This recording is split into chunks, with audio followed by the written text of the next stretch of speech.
We lost our parents when I was 10, and my brother and I were forced to work endlessly for our cruel Aunt Margaret on her farm, until a fire destroyed everything, and she heartlessly kicked us out.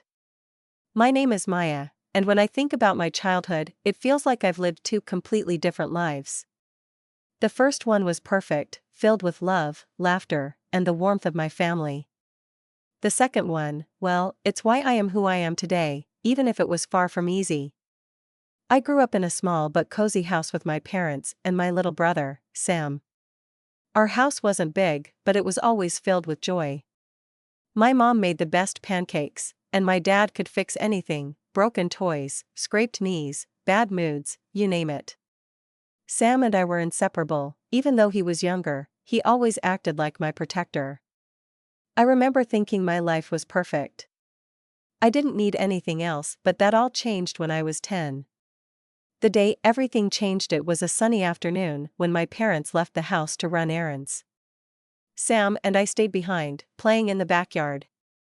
I didn't know it then, but that was the last time I'd ever see them. There was an accident. A drunk driver ran a red light and hit their car. Just like that, they were gone.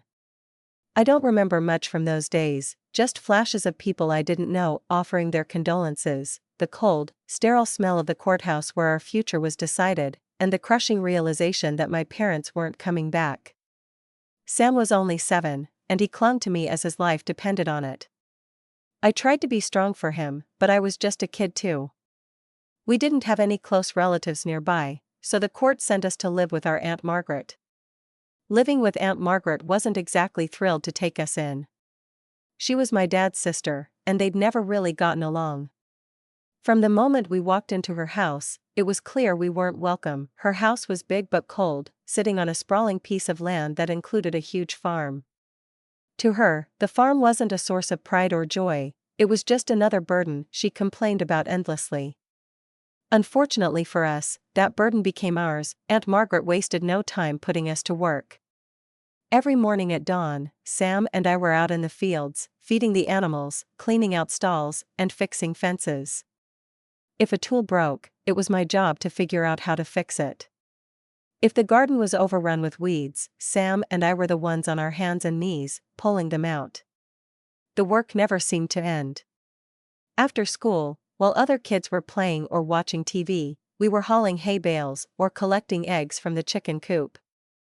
Margaret made sure we knew it was our duty to keep the house and farm running. "You're lucky I took you in," she'd say. "You should be grateful you have a roof over your heads." I tried to find small moments of happiness in the work. I loved the animals, especially the old cow I named Daisy. She was gentle and would nuzzle my hand when I fed her. Sam, though, hated every second of it. He was smaller, and the chores were harder on him. Whenever I saw him struggling, I'd jump in to help, but Margaret didn't care. If something wasn't done perfectly, we'd hear about it. She'd yell, call us ungrateful, and remind us, over and over, that she hadn't wanted us in the first place. Her words stung more than any physical exhaustion. The nights were the worst. Sam and I would lie in our shared room, too tired to talk, but too sad to sleep. I'd stare at the ceiling, missing my parents so much it hurt. Life on Aunt Margaret's farm wasn't just hard, it was suffocating. No matter how much Sam and I worked, we never saw a single penny for it. Aunt Margaret made it clear from the start that she wasn't going to waste money on us.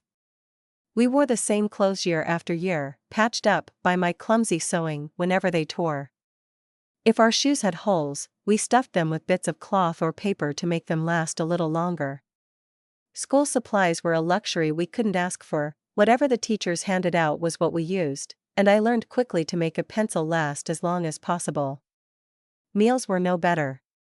We only ate what we could get from the farm: eggs, milk, and whatever vegetables were in season. Some days, it wasn't enough. I remember Sam asking for something sweet once, a single cookie, just one, and Aunt Margaret laughed at him like he'd told a joke. "If you're hungry, there are potatoes in the field," she said. "Dig one up and be grateful you've got that." It was a lonely, joyless existence. Aunt Margaret didn't let us go anywhere after school. You've got chores to do, she'd say every time I asked to stay late for a school club or event. What, do you think you're on vacation here? Sam took it harder than I did. He was younger, and it wasn't fair to him. He'd begged to go to a friend's house or even just to the park, but Margaret never budged. I hated seeing the light in his eyes fade a little more every time she said no. When I turned 13, I made up my mind I needed a way out, even if it was just for a few hours a day. One day after school, I lied to Aunt Margaret, telling her that I had to stay late for extra classes. She barely looked up from the newspaper and just said, "Fine." In reality, I wasn't staying at school. I'd found a part-time job at a small diner in town. It was a little place called Ruth's Diner, run by an older couple named Ruth and Henry. I'd seen their "Help Wanted" sign in the window on my way home one day and decided to take a chance. When I walked into the diner and asked about the job, Ruth looked at me with warm, kind eyes. "You're a bit young," she said, tilting her head as if she was trying to figure me out. "But you've got a determined look about you. We could use an extra pair of hands, especially during the dinner rush. Let's give it a try." I started the very next day. At first, they gave me simple tasks, wiping down tables, refilling water pitchers, and restocking napkins. But as the days went by, Ruth and Henry taught me more. Ruth showed me how to take orders and balance trays, while Henry patiently explained how to work the milkshake machine and handle the cash register. The diner was warm and welcoming, a stark contrast to Aunt Margaret's cold house. The smell of fresh coffee, sizzling bacon, and warm pies filled the air, and customers always seemed happy to be there. Ruth was kind in a way that felt motherly. She'd sometimes hand me a cookie at the end of my shift, her eyes sparkling as she said, "Go on, take it. You've worked hard today." I'd tuck the cookie into my bag and save it for Sam. When I got home, I'd tell him it was from a friend at school. He'd light up at the sight of it, breaking it in half so we could share it. Watching him smile over something so small made all the effort worth it. I worked hard and kept my secret from Aunt Margaret and Sam. Every dollar I earned, I carefully tucked into a small box I'd hidden under a loose floorboard beneath my bed. Week by week, my savings grew. It wasn't much, but it was mine. That box became my little secret, a reminder that there was a life waiting for me beyond the farm. The diner didn't just give me money, it gave me hope. It was a place where I felt free, where I mattered, and where the kindness of Ruth and Henry made me believe that not everyone in the world was like Aunt Margaret. I had just turned 16, and by then, I'd been working at Ruth's Diner for 3 years. Every penny I earned went straight into my secret box under the floorboard. I never spent a dime unless I had to, and over the years, that box had grown heavy with the hope of a better life. I didn't know when or how I'd use it, but I kept telling myself it would get Sam and me out of Aunt Margaret's house someday. But that day came much sooner than I expected, and not at all how I planned. It was a stormy night in late spring. The wind howled, rain lashed against the windows, and thunder rolled so loud it shook the walls. Sam and I were upstairs in our room, trying to sleep, when a sudden crack of lightning lit up the sky. A moment later, we heard it, a deafening crash, followed by the unmistakable roar of flames. We rushed to the window and saw it immediately, the barn. It was on fire. Sam and I raced downstairs to find Aunt Margaret screaming at the top of her lungs. "Get out there! Do something," she yelled at us, but there was nothing we could do. The fire spread too fast, and by the time the firefighters arrived, it was too late. Most of the animals were gone, and many of the crops had burned too. The firefighters said the barn had been struck by lightning, but Aunt Margaret didn't care about logic or reason. She was furious, pacing back and forth and muttering about how this was a bad omen. "You brought this on me," she snapped, glaring at Sam and me. "Ever since you two came here, it's been nothing but bad luck. I should have known better than to take you in." We stood there in stunned silence as her words cut through the air like knives. But she wasn't done. "You're cursed. I've had enough. Get out of my house. You're not my responsibility anymore." And just like that, she kicked us out. It was the middle of the night when Sam and I found ourselves standing on the side of the road with nothing but the clothes on our backs and a small bag of essentials I managed to grab before she shoved us out the door. The rain hadn't stopped, and the world felt impossibly cold and unforgiving.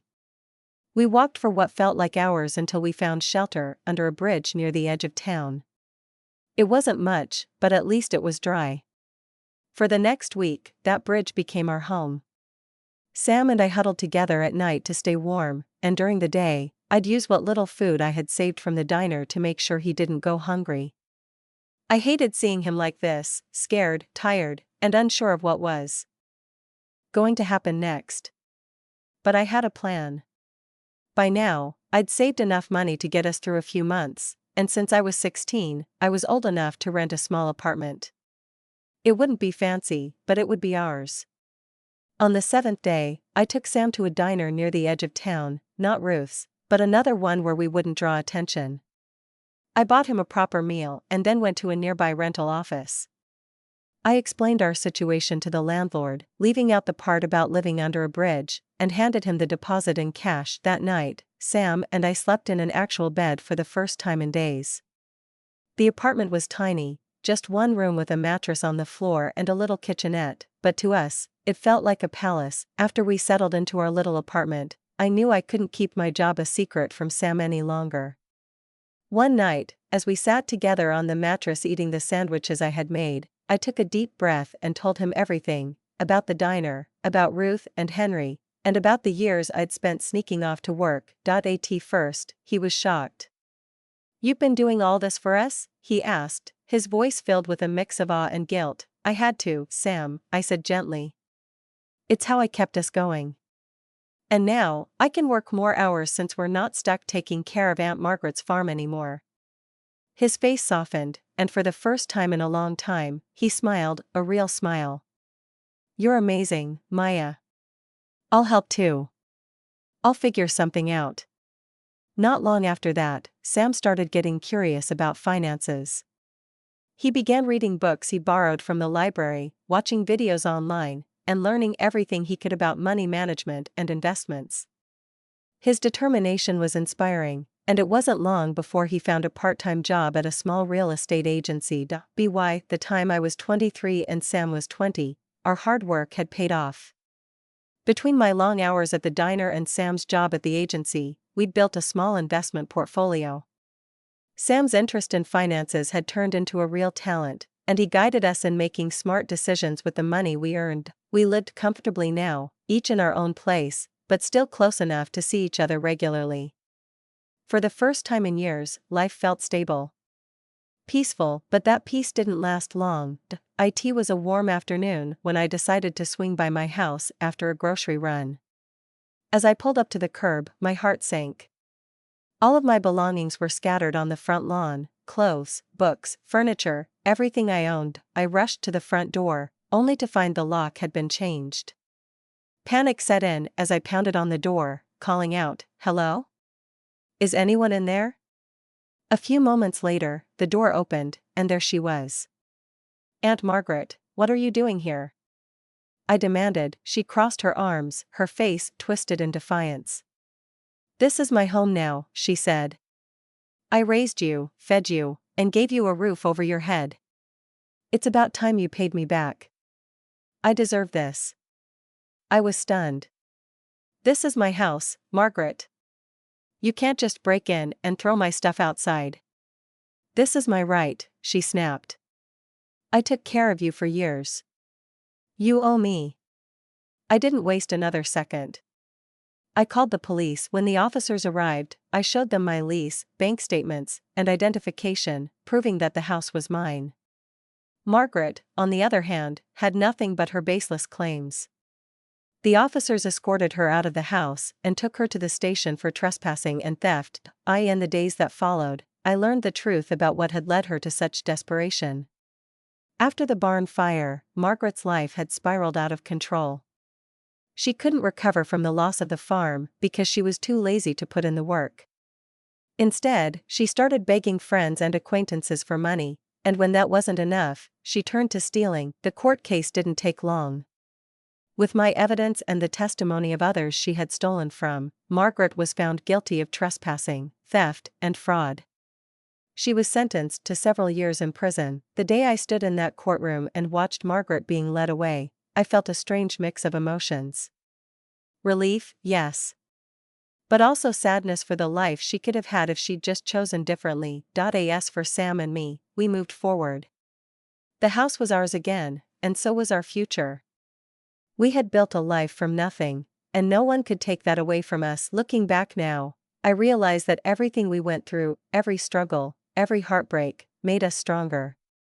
It taught us the value of resilience, hard work, and the bond we shared as siblings. Margaret may have tried to take everything from us, but in the end, we proved that we were capable of building a life far beyond the limits she tried to impose. This was our life, and no one could take it away.